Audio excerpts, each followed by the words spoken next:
Suburban Sentinel here with the third and final installment of the Ruger GP100 357 Magnum review. Today I'm going to be discussing the potential applications for this particular weapon, or in other words, how does this gun earn its keep? First things first, I'm going to do a quick safety check, and the gun is empty. I was wearing gloves for the first two installments of this review, but my assistant, the cat, got her furry paws all over this so much that it's got to be cleaned again anyway. As an aside, this is a big birthday day.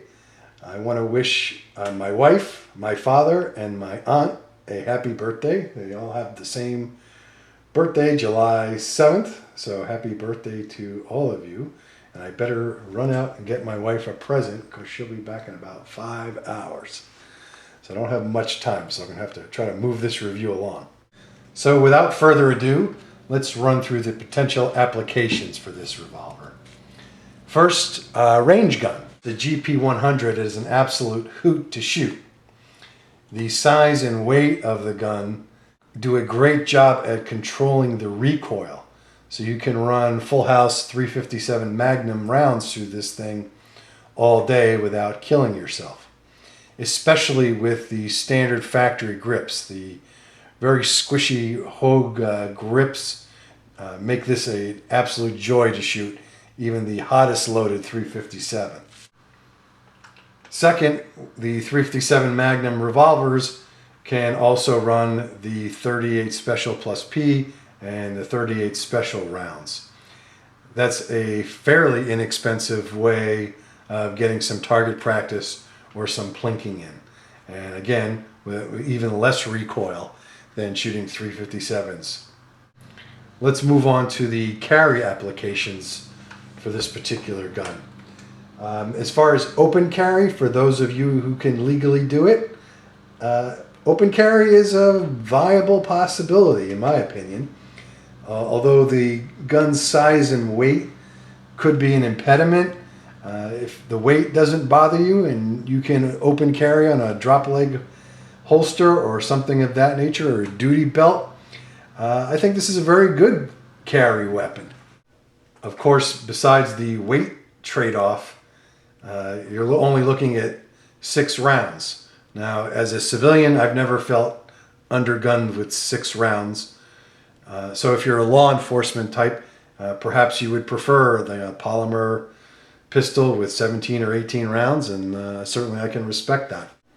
In addition, moon clips or speed loaders are much more difficult or awkward to carry as opposed to single or double stack magazines for a pistol. Personally, if it were legal for me to open carry, I probably would open carry this on occasion. Not all the time, but I love this gun so much that it would be too tempting not to. Moving on to concealed carry. Personally, I don't think the GP100 is a very good candidate for concealed carry, especially in the longer and the mid-length barrel such as this one. This is a pretty good sized frame to have to hide. Second, and probably more importantly, is the potential snagging issues on the medium and longer barrel GP100. You do have this notch sight here, which is a potential snagging hazard, and you do have the exposed hammer spur. Is it possible to do? Certainly. However, I just think there are better options. For example, let me just do a quick safety check on this. This is my everyday carry. This is the little brother, the Ruger SP101 357 Magnum. They make this in a variety of different models as well. This particular model is double action only, so no hammer spur to snag, and we have the regular fixed sight.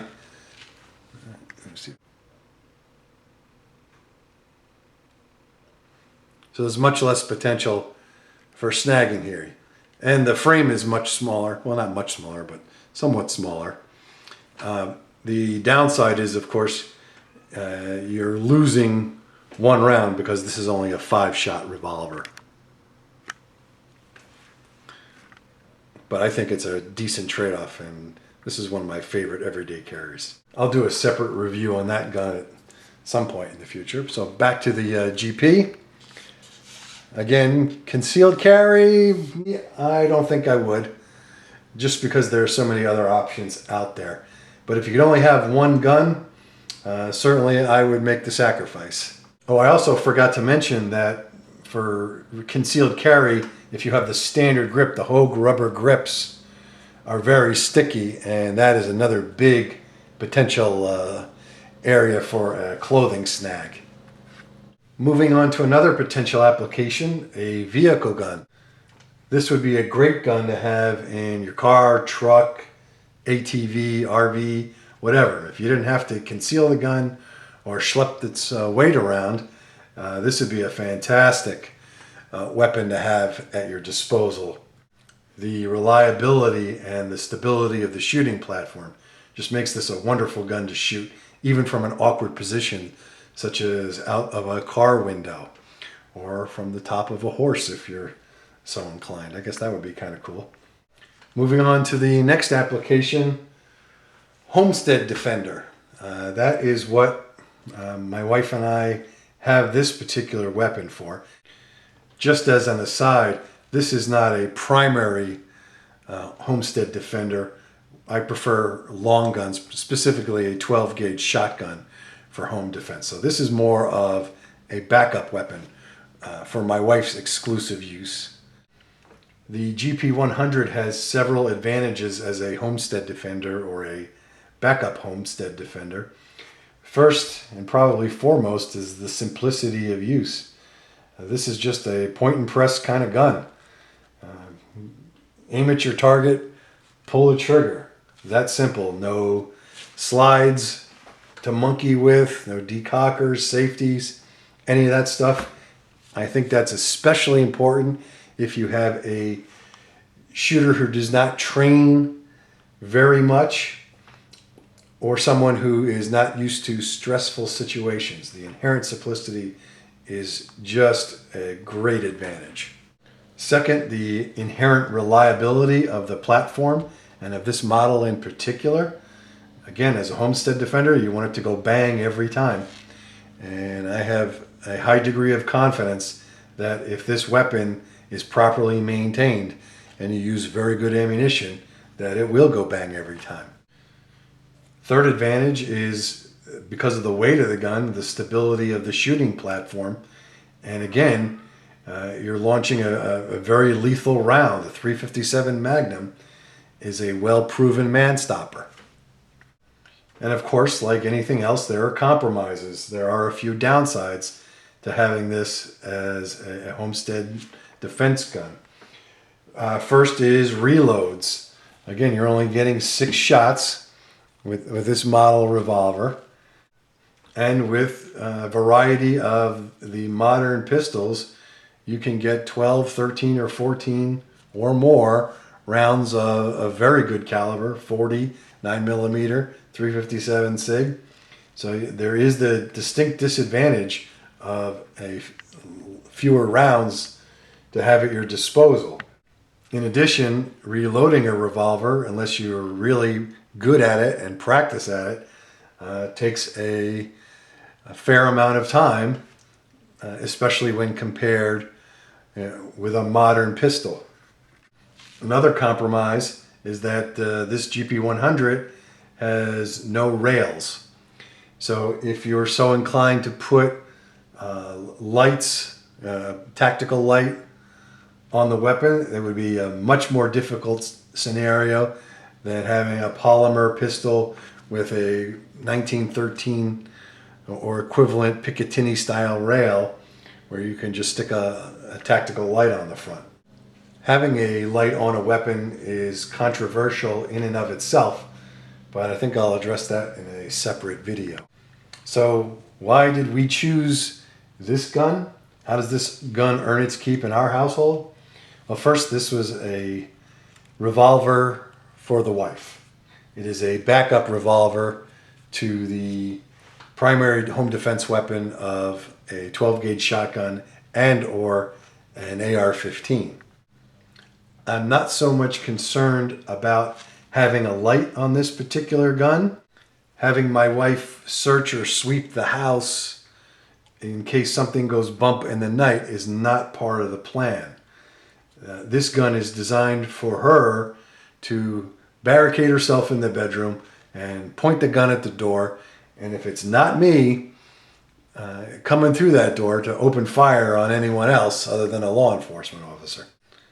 We have no children or other household members, so sweeping the house is just simply unnecessary. It'd be better just to barricade in and dial 911. In addition, having only 6 rounds is not such a big deal because I'm not expecting her to reload, especially under a stressful situation. Even though this is a backup gun, we have a backup to the backup, and that is a Glock 17 with a laser and light. That's ready to go too. So if for some reason she needed a light or this ran out of ammunition, she also has the Glock available with 17+1. And that, as we say, is a New York reload. I don't think it's fair to review a gun without at least mentioning the potential competition. Although my wife and I own a fair number of Rugers, we are not blind Ruger loyalists, nor was the Ruger GP100 the only gun we considered for this particular application. The final choice came down to 2 revolvers, this GP100 or the also excellent Smith & Wesson 686P model. The 686P is probably the closest competition, at least with respect to size, weight, and capability. And I'd just like to say that I am a big fan of Smith & Wesson, especially their revolvers. And the 686P is a beautiful gun, and I think we would have been very happy with that choice as well. The Smith had several advantages. First and foremost was the P model of the 686, also chambered in .357 Magnum, has a 7-shot capacity rather than the 6 of the GP100. And to me, that is a big deal.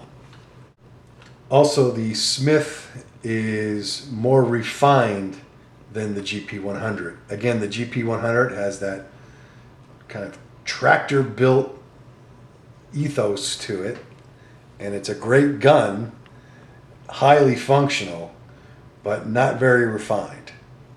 The fit and finish on the Smith was absolutely marvelous. The trigger, not much better, but let's call it better than the Ruger. Very good trigger. We had the opportunity to shoot both the GP and the Smith, and in my opinion, the Smith shoots better. At least as far as I'm concerned, the average shooter is probably going to be more accurate with the Smith. But again, long-range accuracy was not such a big deal for us. The purpose of this gun is to save my wife's life in a combat situation of probably 15 feet or less. So whether it's the Smith or the GP, either one is more than capable of doing the job. The Smith 686P does run, I believe, about $150 to $175 more than the GP100, which is certainly understandable given the level of fit and finish on the gun. However, I wasn't looking to save money in purchasing the weapon. If a $3,000 blinged out Desert Eagle pistol would have been the best for her, that's what I would have bought. Ultimately, my wife decided to get the Ruger GP100 over the Smith 686P because it's her gun and she should have the ultimate choice. The deciding factor was that the grip on the GP100 seemed more narrow, and she had an easier time accessing the controls on the gun. Therefore, she was more comfortable with it. And that certainly makes perfect sense. And of course, as mentioned before, we did make just a couple of modifications to this weapon. First was the Crimson Trace laser grips. And this is something that she really likes. I'll do a separate review on the laser grips. I was a purist, but now converted. I do really like the laser grips. The only other modification we made is, of course, we changed out the front black ram sight with a tritium front sight, and that was a fairly easy job. I like the tritium front sight. One, it's a good backup to the laser in case the laser goes down for whatever reason. And second, I think more importantly, at least for me, is a tritium front sight, or a set of tritium sights in general helps you find the gun in the dark. Moving on to value, the street price of this particular model GP100 is somewhere between $600 and $650. I think about $75 less if you go for blued rather than the satin stainless. A few bucks more if you go for the longer barrel. But in my opinion, $600 to $650 for a gun that your great-grandchildren could very well be shooting is a very good value, especially something with the reliability and the capability of this hard-hitting .357 Magnum. So to sum all of this up, the GP100 is, in my humble opinion, a highly reliable, highly durable, old-school, tough-as-a-tank wheel gun that won't let you down if you give it the proper attention. So with that, I had better, one, go get my wife's birthday present, and then two, get these guns cleaned up from having Miss Furry Paws over them all these 3 episodes. So thanks for watching. Please subscribe, and this is the Suburban Sentinel, and shoot safely, everybody.